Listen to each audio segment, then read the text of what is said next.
So I've now got Android 14 on my Google Pixel 7 Pro, and on the 5th of December 2023, I did a security systems update and was prompted of a few new features. Now this forms part of Google's QPR update, which stands for quarterly platform releases. So in this particular update, I got a prompt which caught my attention, and that's the ability to use my Google Pixel 7 Pro as a webcam, which for me as a content creator and a regular user of OBS to record various video content, I thought it might give me a decent video quality over the current webcam I'm using, the Creative Livecam Sync 4K. And if you want to see a quick review of that webcam, then check out the card in the corner. So let's find out which is better, the Creative Livecam Sync 4K or my Google Pixel 7 Pro.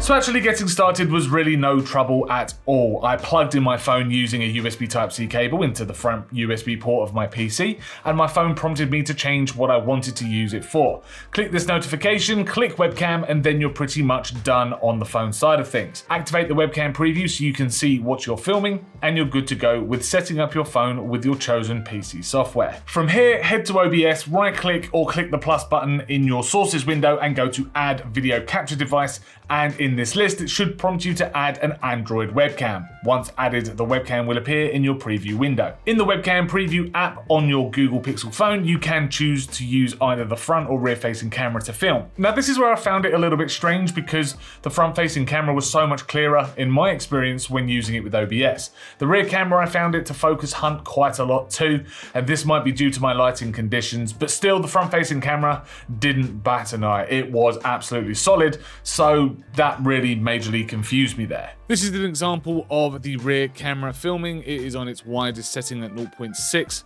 and I'm filming at 1080p at 60 FPS, which means that I can get quite a nice smooth looking image from the actual phone itself. In terms of settings though, it wasn't too bad. Inside of OBS, the Google Pixel 7 Pro managed a max resolution of 1920 by 1080 with a max refresh rate of 60 FPS. This gave me a very nice clear image, and the dynamic range wasn't too bad either through the rear camera. And yes, you could definitely get away with using this as a full-time webcam if you need something for work, for a meeting every now and then, or to take a call on Teams or Zoom. However, I wouldn't keep the phone plugged into your PC or laptop full time because the battery life of your handset will not last. And if you need to be on calls for long periods of time, or if you're in a job that has multiple meetings throughout the day, then maybe think about getting a more traditional webcam. The rear camera gave 3 preset zoom settings of 0.6, 1 and 2, though you can zoom up to 30 times on both the rear and front camera, may I add.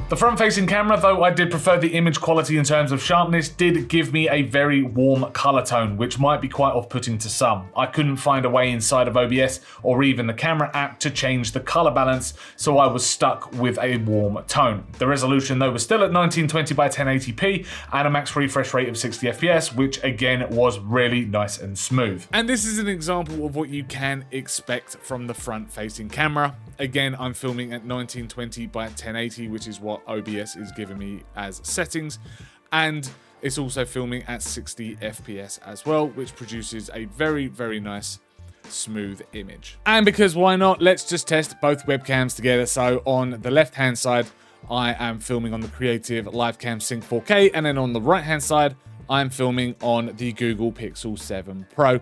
And as you can see between the two, looking at the live preview here on OBS, the dynamic range of the Pixel 7 Pro is just far greater than the Creative Livecam Sync 4K. But saying that, I think I would rather have a dedicated webcam sat on my desk rather than having to plug a phone in every time to achieve this result. There are better webcams out there at the moment, like the 360 webcam, you know, the Elgato Facecam Pro, and there are just a bunch of others out there that are now that kind of premium tier webcam, which can produce similar results to the phone.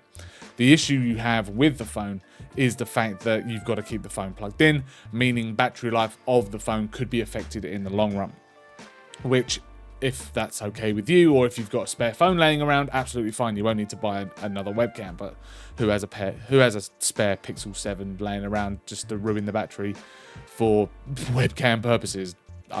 If you're going to be doing that, just sell the Pixel 7 Pro and for a decent profit, and buy a webcam with that profit.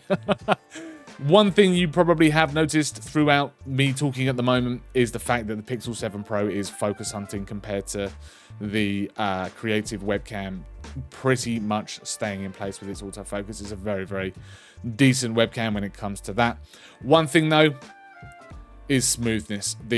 Obviously the creative is at 40 FPS, and then the Google Pixel 7 is at 60 FPS. Both resolutions are still at 1920 by 1080, but this is what you can expect from, say, a more traditional webcam and the Pixel 7 Pro. Now, for my particular content needs, I wanted to try my Pixel 7 Pro with NVIDIA Broadcast, as I use that quite a lot when it comes to content creation, especially with my Steam Deck videos, which you can see at the playlist in the top right hand side of your screen, and for the most part it did look absolutely great. There was a little bit of artifacting and banding in between the gap between my head and the headband of my headphones, but for the most part it did look great, and is especially good if you were to be using this type of background removal setting for your live streams. And for the final test, I just thought I'd jump onto some Vermintide like I usually do to showcase NVIDIA Broadcast and how the Google Pixel 7 Pro can be used with NVIDIA Broadcast, so you can do certain effects like remove the background on your live streams to have a cleaner live stream image. And this is the result that you get. I think it looks pretty good. So will the Google Pixel 7 Pro be replacing my Creative Live Cam Sync 4K?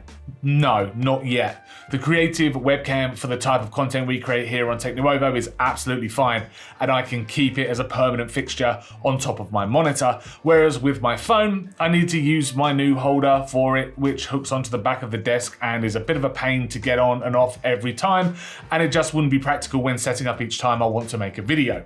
Saying that though, if you currently haven't got a webcam and you don't particularly want to part with £30 to get one, your phone is a decent choice for sure. And paired with this desk arm, which costs £15 from Amazon, I'd say you're getting a pretty decent setup. Thank you very much for checking out this quick comparison video between my Google Pixel 7 Pro and my creative webcam as using it as a webcam. If you did enjoy this video, please hit that like button, subscribe to keep up with our latest tech and gaming videos, and let us know in the comments down below, are you currently using your phone as a webcam for your Zoom and team calls, or if you're live streaming, do you use your phone as a camera, or do you prefer having a dedicated webcam for that?